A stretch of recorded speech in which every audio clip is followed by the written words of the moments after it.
going to see a Lord South Forest to kick it all off. Oh, I'm joined by Snooey, by the way. and a once again. behemoth.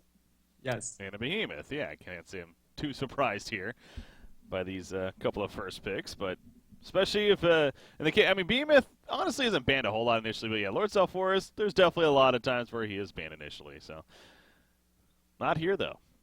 Hellbringer, follow it up. Go. Hellbringer. Cancer them to death. They Yeah, could. I mean, that's Sibba's go-to hero nowadays, I feel. They were joking about it a little bit in the lobby just before the game as well, that he is always on that Hellbringer. But we will see. It was kind of funny because they were even talking about, they were even joking the first game about picking up Moon Queen earlier in the draft. I don't know if people were noticing that in the chat, but sure enough, they actually picked Moon Queen with the final pick. So again, a little bit of troll going on there, but like I said, they know each other. They played against each other so many times now. All these players have plenty of experience against one another. So Sandwraith is instead, for now at least, going to be their second pick. For Cersei, let's go. That opens up the door for a Cersei. That's for sure. Maybe not quite yet, but as the third pick, it could be a viable option. Let's see what they need here. Salforis, he's usually ran in the... He can be ran in so many different lanes, and the Forest, of course, it's hard to predict where it's actually going to end up. But Slapped is the one that's usually sitting on the Lord Forest when Sync picks it up, so I would assume that it's going to be in the jungle. And therefore, it's hard to predict the lanes from Sync Esports. They got a lot of options. It's going to be Magebane. Wow. Wow, Magebane on this versus these heroes. Alright, and there's the Fade, the counter pick straight away. Yeah, I didn't think too much about that one.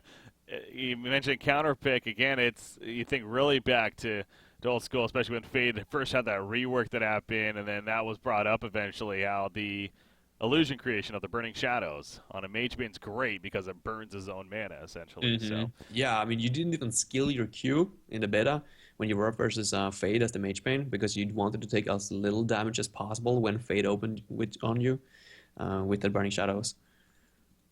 Yeah, so. Good, strong pick, and clearly one that they're confident with. The way they just picked it up in an immediate response right there. But yeah, I mean, Magebane in general, it really has been kind of just a. I would say like there's a top 3 tier of carries right now. You got Sandwraith, you got Salamon, and you got Magebane. Those are like the top 3 absolute carries right now. So we happen to see 2 of them here, and again, I'm pretty sure Salamon's Gentleman's banned. These 2 teams. I don't know for sure, honestly, 100%. But there has been talks going around about that being the case. Yeah, I can't say for certain if that's the case in this particular series, but yeah, probably. They didn't go for the Cersei here on Evil Corporation. In that case, they wouldn't have gone for the Magebane pickup. They're going to go for Meraxes instead. So I'm not sure how I feel about this. I feel like the Legion team got an edge here. So many pull key dependent heroes on the Hellborn side, and I mean, obviously. Sandwraith or Haxorn is going to get a mock on that hero eventually, and that's going to counter and prevent them from using their mobility tools and to initiate correctly. So I'm a little bit worried on their part, but I mean they did work it out in game number 1, even though I predicted them to like lose the laning phase with that sneaky double jungle strategy. So maybe something similar is coming here in game number 2. One more ban on either side. No Cersei ban just yet from Sync. You see the right click in it, so you got to think, again, that's what they're, if anything, debating here with this final ban. They went with Wild Soul and Deadlift to start, and respecting Tank Effect there quite a bit. Obviously, Ophelia and Parasite already taken out. They have Salforce, so you are limiting the jungle options for Tank Effect definitely now with the way they're banning here. In fact, who's left? I guess like Legionnaire, Solstice. Tempest. Oh, Tempest is still there, okay. But even Yes, that, against Sandwraith with the portal key cancel, as you mentioned, so. Yeah, it can be quite problematic. I'm not entirely sure. I feel like Evil Corporation almost painting themselves into a little bit of a corner here. I feel like their lanes are already set up. Sync Esports can easily ban and draft their remaining 2 picks accordingly to how the draft or how Evil Corporation's lanes are going to look. So I feel like they got a big edge here coming into game number 2. They're right-clicking Puppet Master, but obviously not going to be the case. Going to go with Engineer instead. Another great hero that's very effective versus those bulky heroes, as well as all the melees that are on Evil Corporation side. So They do not ban Cersei. They do ban Moira instead as a support option. So a little bit more worried about the idea of the Arcane Vortex and just the gank potential of the Moira than they are of the Cersei counter to Sand Wraith right now. Yeah, running Cersei and a Mage Bane would be way too greedy. So I think that's one of the reasons for why they just let it slip away from the draft or from the bans as well. Going to go with Demented Shaman instead. What is going on? What is this? They randomed that, by the way. Yeah. Oh, they random it. I was okay. I was a little bit confused. It didn't necessarily synergize too well. Exactly. It's so I was about to kind of bring up a point here because Sync has actually picked up Demented a couple of games recently, and it hasn't been in the typical niche, very aggressive push lineup that you would expect to see it, as they final pick a Nitro over here on Sync. So it looks like ECX wanted Hellbringer, by the way. I assume that's what HB means right there. So let's go ahead and call Demented Shaman Hellbringer, though. And if now they allow them to, I mean, they were out of time.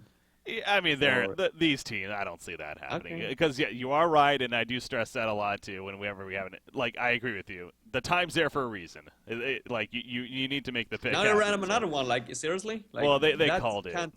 They called it right before it randomed, okay. And so I think the point was that they're remaking anyway, so. He says this Andromeda. Okay. That's one we have. So, okay, Hellbringer Andromeda is the final two. Okay. Hellbringer Andromeda. I don't know. I don't think that's going to work out for them, unfortunately. I usually feel like Evil Corporation has very solid drafts, and I love their playstyle, but in this particular game, like game number 1 as well, I was a little bit hesitant, a little bit questionable about that 4 melee strategy, having Warbeast and Oogie kind of filling the same role. And this game number 2, like, Andromeda, Mage Bane, like, where's the synergy between those heroes? Like, they're not going to have any kill potential during the lane. They're not going to be able to swap Mage Bane out of the team fights. Or, of course, you can do that, but what is Mage Bane going to do in that case? Like, he's so far back that he's not going to be able to deal any damage. And, like, you don't want to use it for Meraxis or Behemoth or Hellbringer in that case either. So, I'm not sure. If there is some kind of offensive play coming here from Hellborn, then maybe it will make a little bit of sense. But at the same time, who are you going to go offensive with? Meraxis Andromeda is not a lane that you can actually run. Hellbringer Andromeda? Nah, that's going to be way too problematic as well. Yeah. Maybe just middle the Andro Hellbringer against the what is Sync running mid? God, they went Nitro final. What the hell? So that's Zibe. So Fade NG probably middle. Okay, that would make sense. And then Nitro on Zibe Suicide. Okay, so this is going to be the first time we get to see a suicide, potentially at least, a true suicide. Now, we did see, what was it, on Thursday, some team ran Nitro. I'm blanking on who it was now. Fresh. But it was Fresh. Okay, that's right. They ran Nitro in their matchup, and they ran it in the long lane, but he had a lane partner, and it essentially was a winning lane. So I've heard about this idea of just even a suicide by himself, though, so I'm curious to see this now, if that's what they truly do. But, I mean, I don't know what your experience has been with Nitro and matchmaking or anything, but a lot of damage. Yeah, one-shotted. If it takes off, then game is over. No, but it's one of those snowball heroes. Like, if it takes off, it's going to be insanely hard to stop with that long out attack range. For take a reasons. seat, by the way, before they start here. Oops, there we go. Yeah, there's another one in the purple slot, so kind of waiting for that as well. Oh. I would assume that they're going to kick him. There you go. Unless Demon Genius is going to ring here. Yeah, so we saw it, and I had Shortcut on, I believe, as my co-caster for that match, and he really brought up an interesting point, too, and we saw that game. It was the first time not only we saw it in that longer lane, but, again, he had a lane partner, but he was more of a secondary carry. I forget what other carry they had that game, too, but I think they had Salamon that game. I think that was the Salamon game, actually. But anyways, they obviously had a core carry. Proboscis was playing Salamon, and whoever was on the Nitro that game. And he played more of just like, I don't necessarily need to build to carry the team. I could build more to, just kind of be that glass in the background. But if I die, it's not the end of the world type of deal. You still have the other carry to rely on. And that's kind of the line up here from Sync. They have the Sand Wraith, obviously, as the fallback, if anything. Or more so the eventual, I'll be the one to take care of the late game stage. So, point being, if you're going to pick Nitro, it seems like the idea of picking him with another carry at least makes more sense than as your solo carry. A little bit too easy to shut down. Otherwise, I think easily targetable for ganks as well as, of course, just locking him down in team fights if he's in that front position. So just sitting back, having a good time, chilling, dealing tons of damage from the back lines. But we will see how it works out here. I'm intrigued to see it in the Suicide role. I know Sibbe was streaming a little bit yesterday, and I think he ran the Nitro Suicide in one of those TMM games. So it's safe to say that he has practiced it, and he knows what he's doing with the hero. So I would hope looking so. forward to it. Yeah, exactly. It's I mean, one it's of an those important game heroes. after all. One of those heroes that you no doubt, and again, we've talked about it before, you need practice on. You can't just play for like the first or second time in a tournament match and expect you to do very good on it. Oh, that's important right there. So we do have another thing I'm noticing here too. Now that we got the lineups, Tankafet playing the Hellbringer here. So is that actually going to be a secondary support Hellbringer?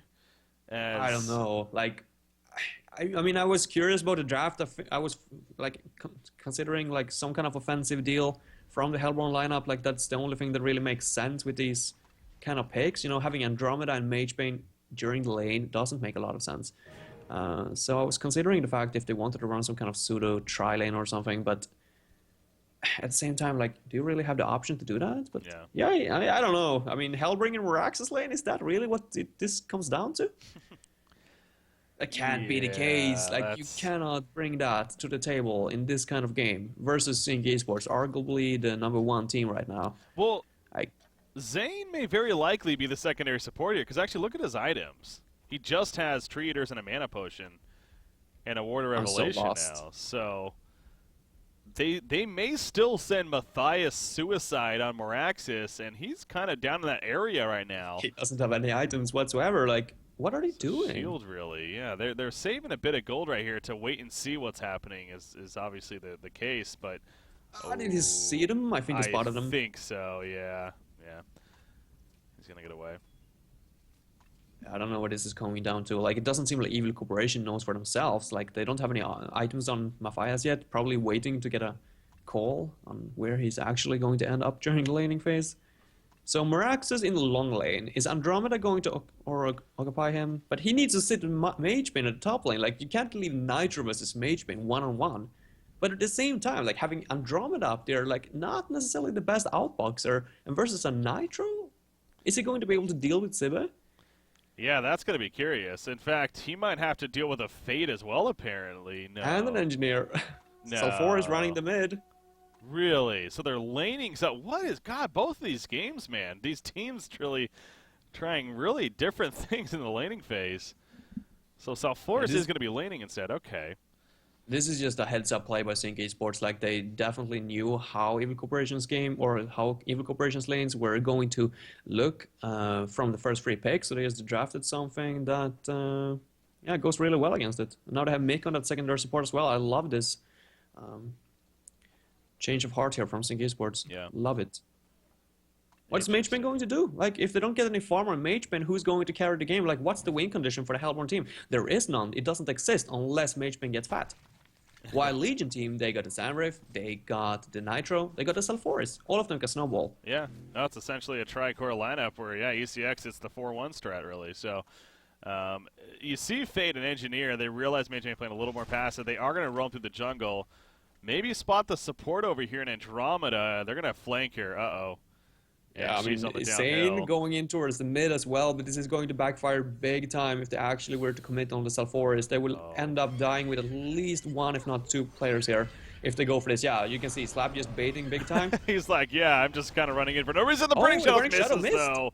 And the Fissure Stun kind of blocks off the supports right now, so making it a little awkward right there. Serenia even missing the keg set. Look at Andrew doing so much damage to Engineer. Almost gets the kill, but got a little too confident. However, now Lord Sulfuris in some trouble. Another Fissure Stun on the wrong side, though.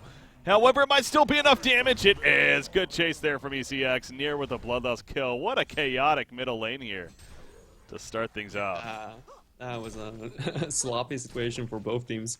Lots of spells missed, but in the end, it's going to favor Evil Corporation. Who would have thought that? So that's definitely what they needed.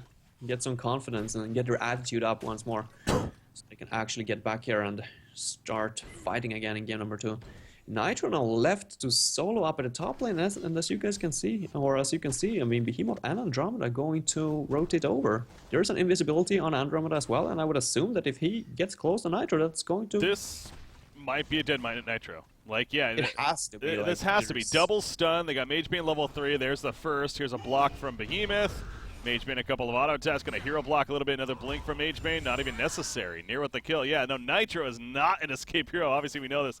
He doesn't have his evasion yet either. I mean, only being a level 3, that's understandable. But not having that yet, did not have that tool to try to save himself. So, yeah, Nitro going down. Not the start Sync was hoping for. What's going on in this game now? HTS4 is level 3, is ganking the bot lane. And Maraxus, like, they have no way to kill him. Yeah, no stun. No. Not nearly enough damage right there. So trying to, I will say Lord HTS4 obviously a little desperate to try to make a play perhaps because had a couple of his camps blocked. They do take care of the yellow camp at least and gonna get some spawns there. But meanwhile, back to the middle lane. Another kill on a fade here as Serenia is gonna get his way out with the Keck stun. But that's a 3-0 start now for Evil Corporation. And Nier actually has all 3 kills. 380 gold per minute Andromeda. How about that? Yeah. Oh boy, I don't think they expected this to go this well. I think they're a little bit bluffed themselves. Oh, now they're going back up to the top lane again. I mean, it seems like Sync Esports have no idea what they're actually doing in this game. That sounds weird to say, but like now they have nobody in the mid lane.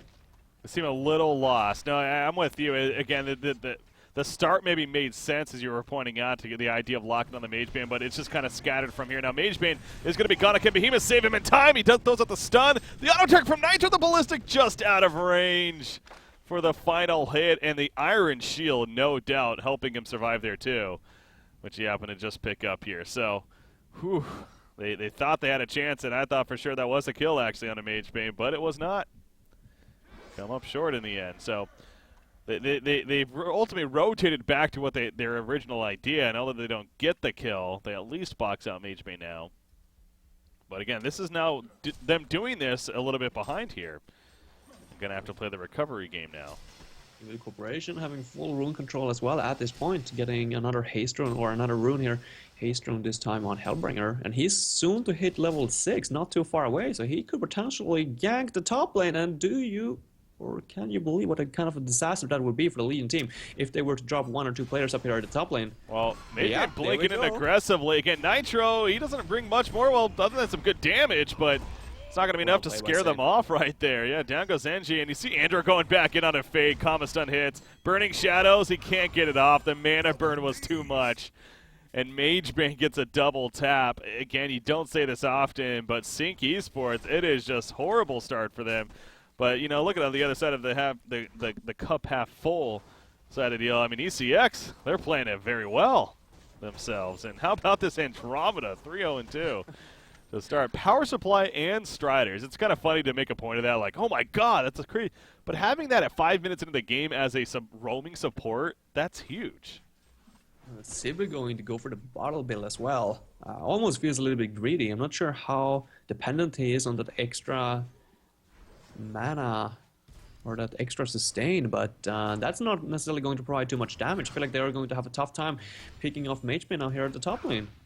That is curious. Yeah, I'm not going to act like I know a bunch about Nitro to really comment too much on that, but you know, his mana use obviously the Ballistic does take mana to use. It 9 mana right now, and it goes up as the game goes on. Bottom lane. Bottom lane, Sandwraith, he should die right here. Yep, Matthias with the kill. Guess what? Andromeda coming down here with those Striders and helping to set up that kill. And again, that goes back to just such an important start here that he's actually gotten so much farm. Andromeda is a very scary roaming support, and when you get a start like this, it's understandable. It's working very well for ECX. Oh my gosh, are you kidding me? Like, that was so incredibly close. Like, they don't, wait, they have a Logger's Hatchet on Mickey as a roaming fade. That just clearly shows that they had no intention of actually running him as a secondary support. Yeah, that is curious. How about this? Oh no, Malphus comes out on top of all 3 right there. Here comes a follow-up, and down goes Fade off the bat. Now, Engineer also feeling the burn. He's going to go down. Lord HTS4 helping to turn on the Mage Bane at least. Obviously, Sandwraith porting in with the illusion, but now Sandwraith needs to be careful. Hellbringer's going to try to chase him down, but Hellbringer 2 is also low. Who's going to die? it is going to be Hellbringer. Sandwraith will make the escape. Double tap for Slap, or excuse me, Zibby right there. Sync finally getting something out of these fights. Well played on Sync, capitalizing on the situation, but at the same time, very hasty call or very hasty move there from Tankafet. Like, he just, like, everything has been going so well this game that he just wanted to continue the pressure, and he initiated a little bit too early. Like, his team wasn't in position. If they would have been able to follow up on that Hellbringer ultimate or on that Malphas with, like, a Fisher on 3 players, like, it would have been a completely different team or a team fight. It would have been a complete wipe on their part, but now Sync Esports, they got all 5 players up there instead. Back to the bottom lane, Fade is just trying to farm again. He mentioned he has that hatchet, so just trying to get some solid creep kills, at least pick up, but he dies again. Moraxis and Andromeda. Andromeda, again, being level 4 here now.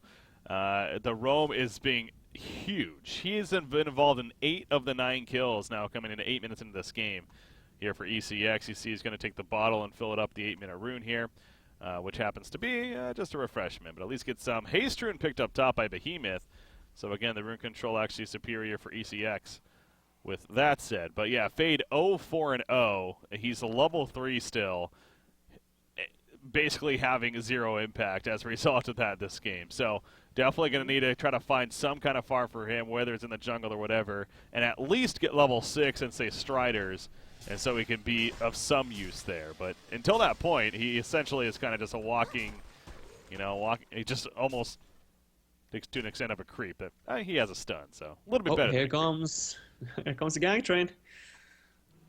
Not going to happen. And Nitro is in it as well. How about that? Yeah, Nitro trying to help get a kill this early on. Oh yeah, near on top with the wards though. Gonna spot him and allow Hellbringer to escape. And Malphas up in 20 seconds. Lord South Forest is not really too scared. I mean, again, a laning South Forest not often seen, but he's 360 gold per minute here. He's going to go over to the yellow camp, and is he just going to take this? I mean, I kind of feel for Fade a little bit. Okay, he's going to leave a couple of them for him. That's good. Bot lane, initiation. Oh, man. Nope. Is that Arcane Shield proccing? What spell did it proc right there? I didn't catch it until it was already proc, to be honest. I have to assume the Desert's Curse, but the Desert Curse was, like, it was casted? In that case, can you use it while it's in the air? Well, like it's in the air after him, yeah. I assume so. That would make sense to me. But something, whether it's that or the Ballistic, I mean, I don't think Ballistic procs it, so Sandwraith, he is going to die. Oh, yep, the tick down of the dot from Malfish, just too strong. And now Nitro, he is going to avoid the Q right there of Hellbringer, but now he needs to be careful once again. Demon Strike going to miss. The comment's done hitting, though. Here comes Sandwraith, by the way. He bought back for this. Is going to be able to make kills happen from it. Nice dodge on the stun from Sandwraith as he ports back in, but now he's locked down, and Sandwraith is actually going to die here again. The dieback is real. Still nobody dead for the Hellborn team, but it finally is going to happen as Hellbringer will fall. Moraxis somehow still alive off to the side over here. Are you kidding me? Moraxis going to get the kills right there. It's a double tap, and he'll walk away in the end. The Undying on Mageman is not going to matter. And Haxerin is not too happy. Look at how low life they all have. Wow, Matthias, Omi, MVP, everyone played so beautifully there from Evil Corporation, like just predicting just how much every single spell we're going to take on their health. And as you can see, everyone escaping. We just barely 100 HP. That sucks, literally, if you're Sync Esports. That's such a disaster on their part. Yeah. They were finally feeling some kind of momentum. They were at least getting some kind of farm on Slapped in the forest. I mean, 400 gold per minute on South Forest, and you shouldn't underestimate this hero, but after a team fight like that, you're just so demoralized. The communication just stops working, like you lose track of what your next target is and all that. And I know Haxerin obviously especially tends to joke around a lot, and he's overall a cheerful guy, but I think a lot of that kind of reflects, again, where the game's at here for Sync right now. You know, making that point of we suck after that fight. It's like clearly not on the same page in cases perhaps, but honestly ECX, you really got to try to look at it more of the positive in my opinion with that. They played that fight phenomenally. Matthias on that Moraxis, the fact he lived like he did was absolutely insane. And I know that's Moraxis, and we've seen so many times of like him barely living, but that was just in a very impressive manner for sure. So well played for them across the board. Now, again, there's definitely still game left here. We're only 12 minutes into this, and it's not like you might as well GG kind of lead, but it is a lead nonetheless here for ECX.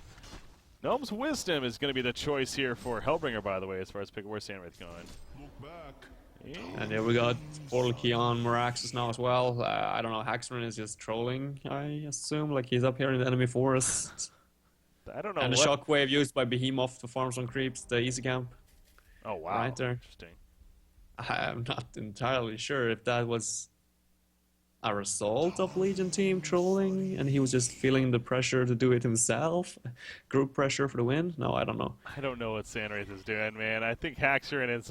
he broke or something. I mean, what is it doing? Like, his team, like, it's not like one team fight, and the game is just. I mean, it's 400 gold per minute, and now he dies. And he's gonna die over here. All right. You know what he's doing? Okay. He's going all the way over here to get a TP. I don't think this is complete troll, to be honest. I think because he poured it in, I think he thought he had a chance for a kill maybe on Behemoth, but they told him no at the last second. As meanwhile, this top lane, yeah, they're getting chased back, and they're all just gonna melt away. But I think he realized that he had to make like an escape right away, and so he just kind of went up here. But he's going over here to buy a TP would be my guess. But yeah, he's going over there to show himself for evil corporation and bait them into wasting time trying to kill him in the forest. I don't know. Yeah, I almost died buying a TP. He can't buy the TP. He can if he wants to, but he definitely doesn't. can. Okay, no, now he's buying Region instead. Now he's officially trolling. Safe to say. I was trying to give him a little bit benefit of the doubt here. Look, he's baiting though. No, my God, he gets outplayed. Yeah, nice bait. Underestimating the swap. Great bait right there. All right. Didn't go as expected. This game is over. I think is safe to say. Yeah. It's kind of you would not expect it in this matchup, to be honest, but it's clearly Sync after that last fight bought him. Again, it's understandable to be frustrated after what happened in that fight. But yeah, they're making it very evident. This is an over game, so I assume that they are going to follow through and be conceding at the 15-minute mark here. And so, I mean, to be honest, though, you know, I want to talk about this too, as obviously more kills are happening. But going into this, I mean, Sync Esports, very good spot going into this match. They were 4-1-0 going into this, so they're going to be 4-2-0 now with only one more series to play, and that'll be tomorrow against Polymorph, actually, who, to say the least, you know, is definitely struggling somewhat here. And yeah, you know, actually, they're 1-1-2, so overall pretty solid. But you would favor Sync, so you know, worst case 1-1 there, but ideally 2-0. They're still very likely going to be the number 1 seed, honestly, at this rate. So. Yeah, at least secure the number 2 seed, so they are going to be in the winner brackets. Yeah, that's what matters. Bracket, so top yeah. 2, yeah. So that, and again, with how important this cycle is, again, we mentioned it so many times, as there it is official. The whoever finishes higher